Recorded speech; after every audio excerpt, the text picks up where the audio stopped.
What kind of man survives the 2008 crash while being sued by the bank and walks away with $4 million in his pocket? It's easy to make money. I know that sounds crazy. He built a real estate empire from the ground up. This is Bob Harrell. For 40 years, Bob became the man national builders went directly to. What would you say would be your top 3 go-to principles in business? Don't over leverage what you're buying. Deal only with people with integrity. Most importantly is do what you say you're going to do. No brokers, no fluff, just one reason. His word was stronger than any contract. If you want a buyer to come back, he needs to make money too. So what you hope is that everybody you sell your property to does extremely well, because then they'll come back and buy something else from you. But Bob's greatest turnaround wasn't financial. It was personal. Unfortunately, I got involved with the Home Builders Association. Met some people that weren't the best influence on me, and I was hanging out with the wrong people. We were drinking. I started getting involved in drugs. How did that affect your business? You know, it didn't seem to affect the business a whole lot. It affected my personal life. As a younger person, I had it to do over again. I would spend more time with my family. It's easy to make money. I know that sounds crazy, but you know, your family's gone before you realize it. What's the number one advice you'll tell your younger self not to do in life and mistakes that you've done in business? Bob, give me a few lessons you learned with Ralph, and how did you meet Ralph as a business partner? I actually met Ralph when I was running for the Orange County Commission. Okay. I went in and introduced myself to him and asked him for a donation for my campaign. And then a couple of years later, I gave my life to the Lord, and Ralph was a member at Calvary Assembly where I walked the aisle. So we became good friends, and I don't remember, I think Ralph asked me one day about going in a venture with him. I don't remember how we put our first deal together, but then for the next 40 years, we did business together and never had any disagreements. And Ralph used to say I could finish his sentences for him. Who's Bob Harrell? How did you grow up? From a dysfunctional family. My father was an alcoholic. Okay. My mother and father divorced when I was 6. So I lived with my grandmother a few years. My father remarried, and stepmother was very kind to me. She was a very jealous person of my father. So they both drank. So when they would be drinking, they would be fighting. So it was just like nonstop. So as soon as I was old enough to leave home, I left home. What age was that? 17. Okay, so since 17, you've always been on your Correct. And then how do you meet the love of your life, Ruthie? I was friends with Ruthie's brother, and she was living in Pennsylvania. Her brother was living down here. And then her and her sister moved down to be with their father and their brother. So I met her through her brother. And he was a good salesman to land her. She put up with me. I was fortunate. Did she put up with you? She put up with me, yeah. She's been an incredible wife and a great person. And the rock? A big rock for you? Big rock. She's never, well, one time I think she said, you shouldn't do that. And in business, she's never told me I shouldn't or couldn't do something, but she would give me her input. Very wise. How's it important in business to have a good spouse? I think it's very, very important. You need a spouse to encourage you. You need a spouse that's not a spendthrift. and you need to not be a spendthrift either. So some guys spend money, but they don't want their wives to spend money. I actually seen those. I met a few of those in life. But when I mean importance, tough times, Bob. Here you go, you're having tough times. How was important, instrumental besides God was Ruthie? Oh, very. We've been fortunate from the time I went in business we've really never had tough times in business. We had tough times in our marriage because of me and my stupidity. Yeah, not in business. But not in business. We've been very fortunate. The Lord has blessed us Yeah. very much. Yes. What's the number one advice you'll tell your younger self not to do in life and mistakes that you've done in business? Don't borrow too much money. Okay. Borrowing is okay, but when the market's swinging up, leverage is your friend. But when the market's going down, leverage destroys you because you can't keep up with the payments. And do you see that happen to some of your friends that I've seen it happen to lots of friends. go bankrupt? Bankruptcies, losing everything they have. It's a tough time, because when the market's on its face, nobody wants to help you. The banks don't want to help you. They only want to lend you money when you don't need to borrow money. Yeah. So, Because you helped me one time, you gave me a piece of advice that you said, Elliot, never, and literally happened a few months after you gave me this advice, let your wife sign for a loan. right? And I was up for, a few $1 million loan. And I was like, Bob, I'm going to sign it, but they want my wife to sign it. And he said, don't ever have her sign. So I told the bank, no, I'm not doing that. She's not going to sign. If I'm going to do it, I'm going to sign by myself. And I learned that from you. Why that advice? Well, if your wife doesn't sign on the loan, then if there's a problem, it complicates things for the bank. They can't take your stuff that you own with your wife. So it's a protection of your assets to have your wife as a part owner. Got it. Where do you make your wealth from business? I would say steady plodding. We didn't make it overnight.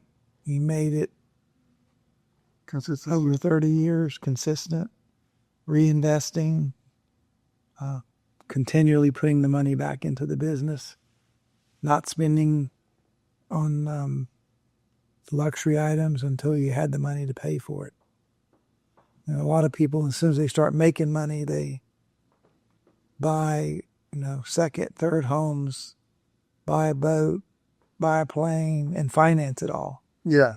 And those are the kind of toys you want to pay for, Whichever.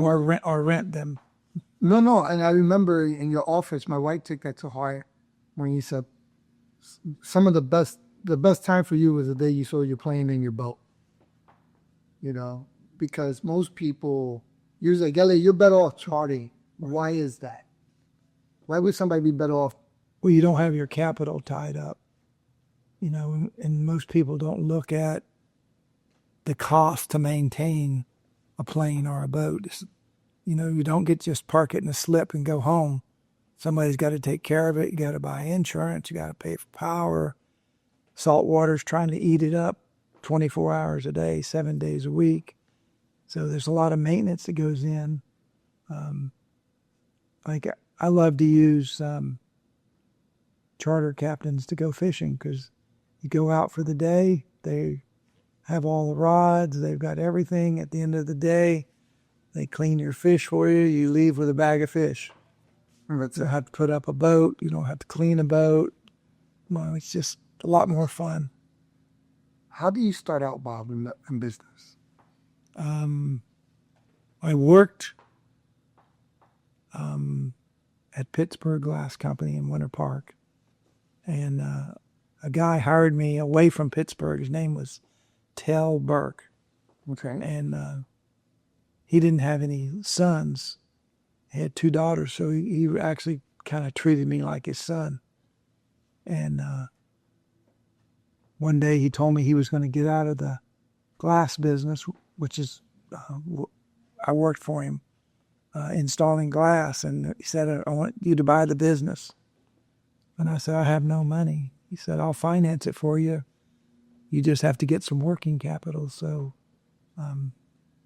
told Ruthie about it, and then her uncle agreed to lend me $3,000 for working capital. We were talking about 1970, so 3,000 is probably 30,000 today.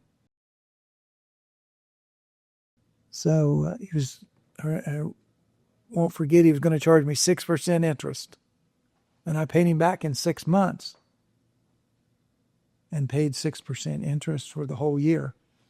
So he really made a 12%. It really was He 12%. really made a 12% Right. when you look at the amortization loan. Exactly. But that was fine. That got us started, and just happened to be right when construction was taking off. So business boomed. Unfortunately, during that window, I got involved with the Home Builders Association, which is a group of builders, developers, and suppliers that meet once a month, and met some people that weren't the best influence on me, and started drinking and doing other stuff that I shouldn't have been doing. And so How did that affect your business? It didn't seem to affect the business a whole lot. I had good people working for me. It affected my personal life. But marriage, though. Wouldn't you say your personal life sometimes could affect your business? Absolutely, it can. Yeah. But I could drink till 3 a.m. and get up at 7 o'clock and go to work. It was kind of dysfunctional person would be a good terminology for me. So this is why you're owning the glass business, or you're doing development, Bob? Then I owned a glass business And then and mirror company. how do you go from glass to development? Well, I met all the builders from selling them glass and mirrors and shower doors. And one of the things they used to talk about was they were always having problems getting lots. So I owned the building supply company. I sold half of the business, ran for the county commission, won, sold the other half of the glass business. One of the guys that I hung around with a lot and drank too much with, he was a builder. And then him and I started developing subdivisions together and kind of took off. So He's not one of my good partners. I mean, he was a good businessman, but not a good partner for me. friend. So this gentleman basically helped you solve the problem, because while you were selling glass, a lot of the problems of the developers were they had no lots, correct? Right. So, I just want to go back from a business point of view. Constant point is to solve somebody's problem. Because that's all business is solving. Yeah, builders needed lots, and back then you didn't have any national builders in Orlando. They were 100 builders that built 6-10 houses a year. A few builders, Bel Air Homes and others like them, they were like the nationals, but they built 100 houses in a year. It would be a great year. Yeah. So back then you could develop a subdivision and sell 5 lots to this builder and 5 lots to that builder. And then the nationals started moving in the early 80s. Got it. And then so you got the wave. You caught the wave. You already knew Right. what was a good deal. Tell me about a difficult time, Bob, in business and how you overcame it. Like one of the toughest. The toughest was probably in 2008. We had bought a 400-unit apartment project out by UCF. We borrowed $23 million to buy it in the bank. We'd gone to the bank in 2007 and said, we're going to move this loan to Fannie Mae. And the bank said, no, we don't want to lose your loan. We'll lower your rate down to match Fannie Mae, and when it comes due next year, we'll renew the loan for you. So they lowered the interest rate immediately like they said they would.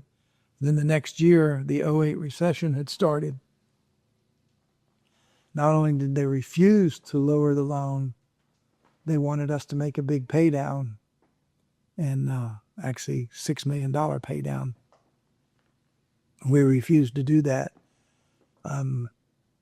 So they decided that, we'll order an appraisal, and whatever the appraisal says, you'll have to make it right to balance it up. So the project was a great project. So when they did the appraisal, it actually appraised for $1 million more than we bought it.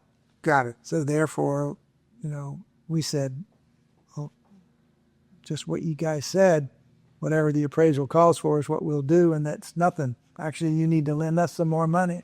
And they said, no, we're not doing that, and you still have to pay down. So they started suing us. We started suing them. So here goes a big bank suing you. You sue back. They sued us. First off, they sued us individually. Then they sued to take control of the property. So we were in business court. The judge ruled in our favor and wouldn't let them take over the project.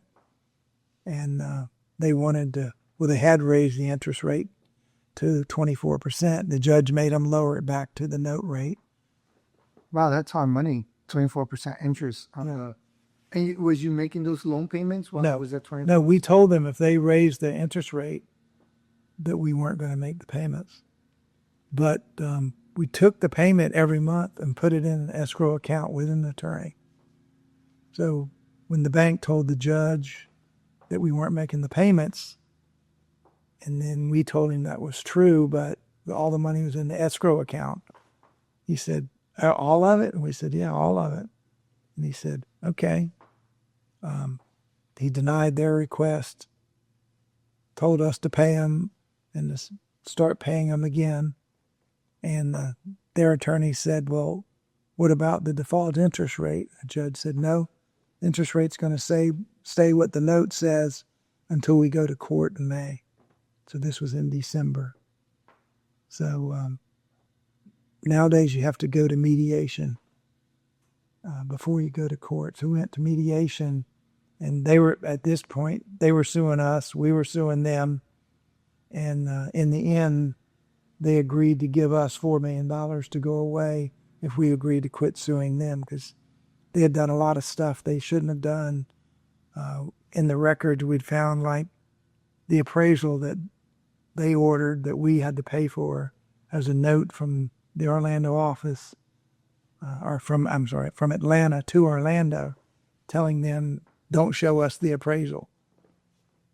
Wow. And then the local bank sent them back a note, said, we already have.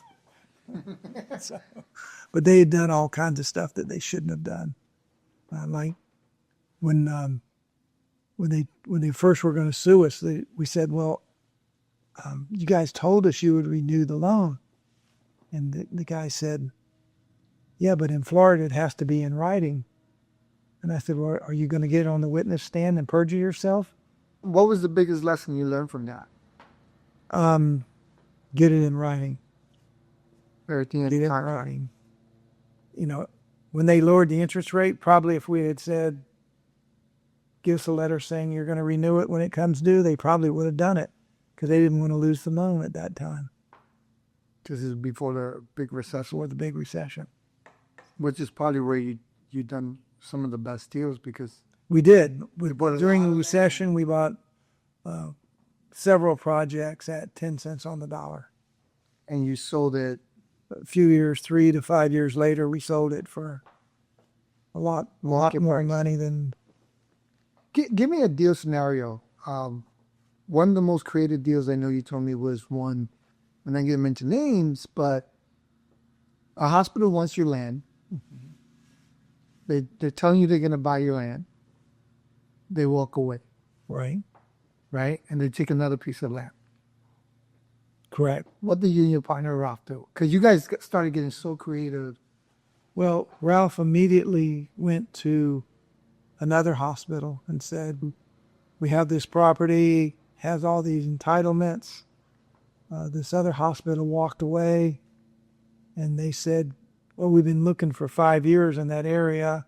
If y'all have everything you said, we'll buy it. So they hired a company to do all their due diligence. They got done. They said, yep, y'all have everything you said. 30 days later, they bought it, paid us $33 million for it. How much did you buy it for? We had about $9 million in it. But we paid $5 million. The rest was for some school capacity and mainly road capacity and engineering costs. So $21 million profit there. But what I'm trying to get at is most people could start crying and blaming because the other hospital backed out. You guys didn't back out. Ralph is like, okay, let's find what's option number 2. And he found a way to make it happen. We would have made it happen as a subdivision if they hadn't have bought it. But, in real estate, everybody has a contract. The contract says what they have the right to do. If they do what they have the right to do, you can't get mad at them. That's why they have a contract with you. Yeah. Usually there's a due diligence window, and then usually if they go hard and then go away, there's a forfeiture of a deposit. So again, For the people that don't know what's going hard, Bob, what's going hard? well, typically in real estate, you put up a deposit, and then you'll have a 60 or 90-day window for you to make up your mind that you can do everything you wanted to do. And at the end of that period, your deposit becomes non-refundable. That's called going hard. Yeah, which you can lose your money at that point. At that point, Try to walk you away. walk away, you lose your deposit. Yeah, which I know it happened to a lot of people. Happened to a lot of It people. went hard in the And I had a friend that went bankrupt over that, and he was angry at a lot of the national builders, and I said, that's the reason they signed those kind of contracts with you. They gave you money, you used their money to buy the land, and they had the right to walk away, and they walked away. You can't be mad at them for doing what you agreed was okay. Yeah, because I know back then, I know some guys that the national builders would tell them, hey, buy the land, then we'll buy it from you. Right. And then some guys have made a lot of wealth like that, but then when a recession happens, if it's not in writing, right? Well, even if it's in writing, real estate contracts had outs. Yeah. Where you get to walk away, and when that happens, obviously it's hard for you to find another buyer, because if the market was good, your buyer wouldn't have walked away. What would you say would be your top 3 go-to principles in business? Don't over leverage what you're buying. Deal only with people with integrity. And most importantly is do what you say you're going to do. I remember you also told me always leave some meat on the other side for the other person to make money as well. Yeah, if you want a buyer to come back, he needs to make money too. So what you hope is that everybody you sell your property to does extremely well, because then they'll come back and buy something else from you. If they made a bad decision and they lose money on the piece of property they bought from you, in most cases they're going to feel that you talked them into doing something, even though it was their choice. It was their choice, yeah. And the reason why I say that is because, I know a gentleman who bought a piece of your property, and the power of your word, a repetition, because people who don't know you in Central Florida, a lot of people know you. National builders, a lot of people know you. And when they know you got a piece of dirt, you don't even listen with brokers. They just go straight to approach you, Right. and your partner Ralph, right? You've been that blessed where other people, they got to get national brokers, investors to come and see. People just approach you because they know your name, who you are, your reputation.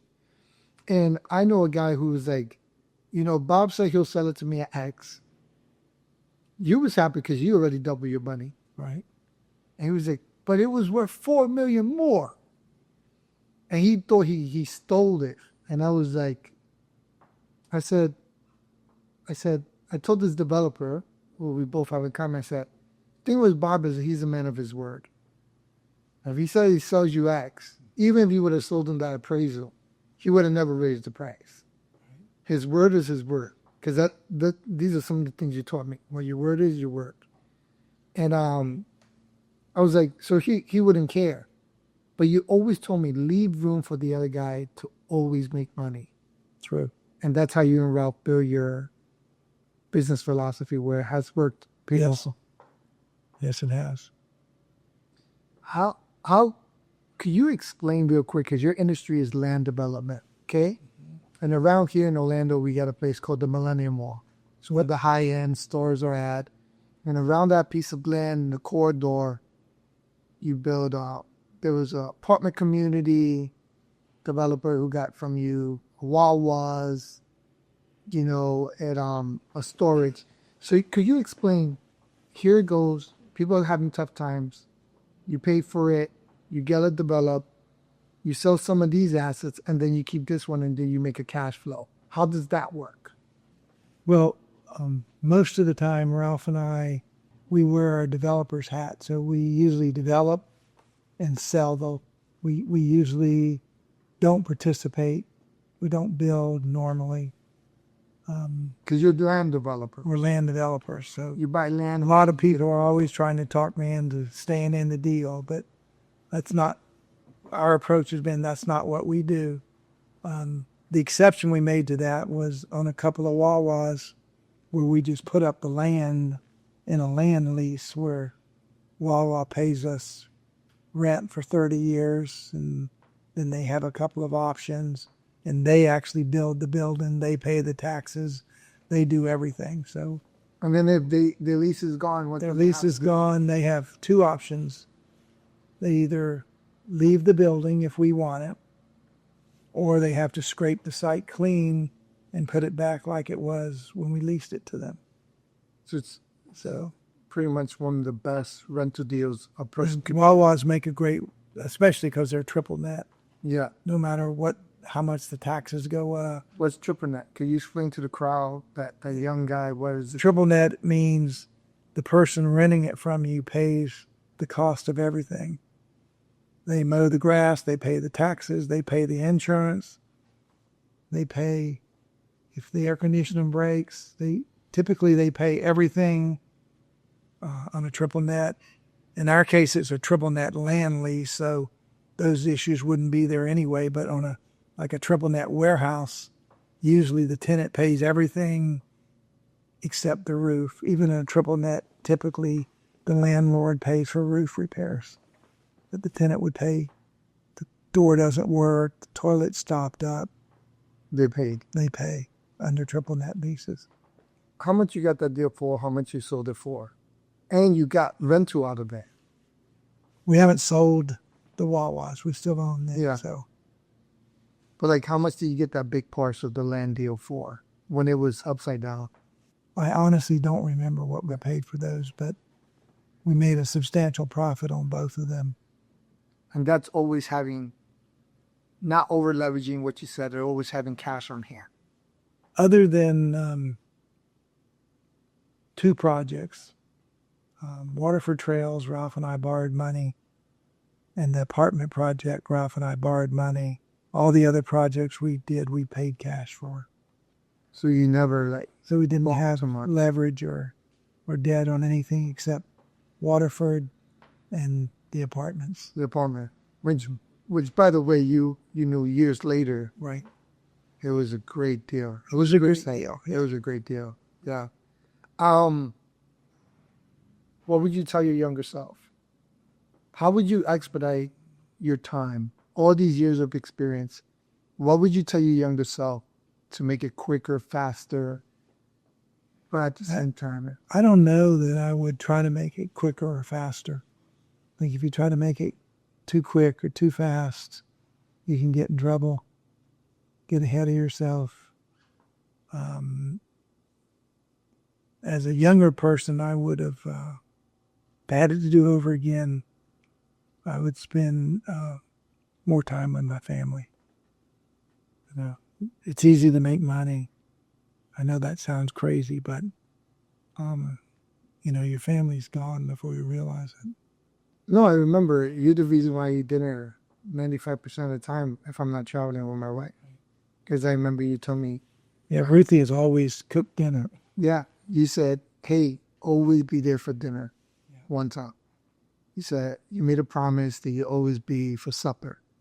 Is it because you got so caught up in working that later on in life you realized that family is important and you missed out on some memories? Oh, there's no doubt. No doubt. It's easy when things are going well, it's business to me. It's so much fun. Yeah. It's easy just to get caught up in business. And, there is a window. You only need so much money. Because after a certain amount of money, we had these prior conversations. Nobody lives different. Nobody lives any different. The only difference is one owns the plane, the other one rents it, but nobody lives different. What do you want your legacy to be, Bob? I guess I want to leave a substantial nest egg for my children, grandchildren. There's always that window of how hard should they have to work? It's like when you came for nothing, you don't want them to have to do what you did, but you also know that there's a part of that that's better for them if they do it. The question is how much, So you don't know the balance, because sometimes if you are spoiled, you can take what you have for granted. Right. Where other people, when they sweat, and go after it, they knew the price they pay for it. Most of the people that are wealthy grew up working. It's not there is some that handle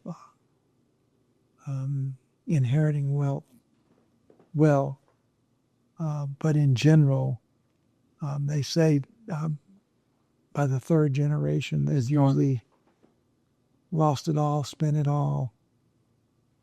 So here comes this grandfather who worked hard, built a big empire, and then they misuse it. Correct.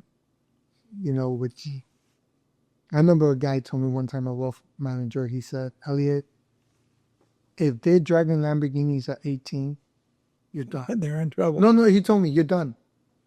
He says, all the ultra net worth guys I work for, that I help them, because his job is to help pass generation and generation wealth. He's like, the minute they're driving Lamborghinis at 18, you're done. He said, you got to show them they don't have the privilege.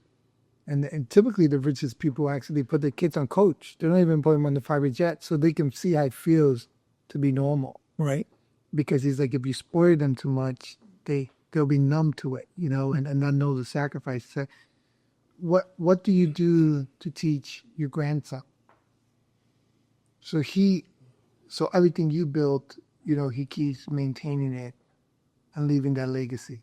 Well, right now he's working for a friend of mine for the first year since he's graduated from college. And then he's going to start working with us and try to, we talk a lot. He goes to some meetings with me.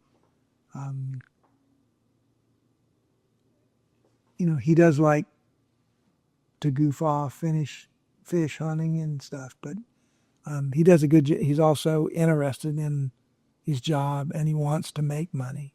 Yeah. So it's interesting that you don't have a high school diploma. I don't have a high school diploma, but you made your grandson go to college. And he didn't even want to. No. He was like, hey, I could just work for you. Why is that? Well, I told him that the people you meet at college, I said, I consider myself a small builder developer. And Which some would disagree. If you want to do big projects and you have to raise capital, these boys and girls that you meet at school, they're going to be working on Wall Street. They're going to be working in their family businesses that have money. And if you have to raise big money, they're the ones that you're going to need to go to. So if you don't go to college, you won't get that opportunity to meet them. And I said, lastly, you may decide you don't like what we're doing, although I don't think that's what'll happen. And you'll need that college degree if you're not in business for yourself. How important is environment? Because what you're telling your grandson is environment. Hey, you got to be in that type of environment. How important was environment for business for you? That most people don't notice. It's who you with. Well, the guys that I worked for, I just worked. The environment had nothing to do with it. I worked. I showed up. I would be there 5 minutes early and 5 minutes late. And I read a lot of business books and self-help books. Continuing growing. So Bob, what would you want people to know? What would be your faith in the Lord? Well, obvious. Maybe it's not obvious, but I hope to make it obvious that I'm a follower of Jesus Christ. Other than marrying Ruthie, the most significant thing in my life was commending my life to Jesus Christ. How did that happen? As I said earlier, I was hanging out with the wrong people. We were drinking. I started getting involved in drugs. Went to a drug rehab program. Met a guy there. Gave me a Bible. I started reading the Bible. Got out after 30 days. Ruth and I walked the aisle at Calvary Assembly because Alex Clattenburg had came to see me when they were trying to build a new building when I was on the Orange County Commission, and he said, right out of the gate, Alex says, "Bob, you need the Lord in your life." And I'm thinking, who's this guy telling me when I need him in their life? But he was right, and he saw it. And a few months later is when I went and checked myself into a 30-day program, and then went and walked the aisle at Calvary Assembly. Most significant thing that ever happened to me. But I give you an example. Here you are, you're drinking, you go to the cop, you go to the rehab. How was the feeling? I want to know the feeling when you accepted Jesus. What was the feeling? Because that's purposeful, right? How did it feel? It walked the aisle, was down front, crying, but it just felt like a ton of bricks was lifted off of me. And a lot of people struggle that have addiction problems. They keep going back. But for me, I was fortunate enough that the Lord knew I was a weak person. So he just took the taste, the thought, never drank again or never did drugs again. So, Bob, thank you so much. You know how much I dearly love you. all right. God bless you. Okay.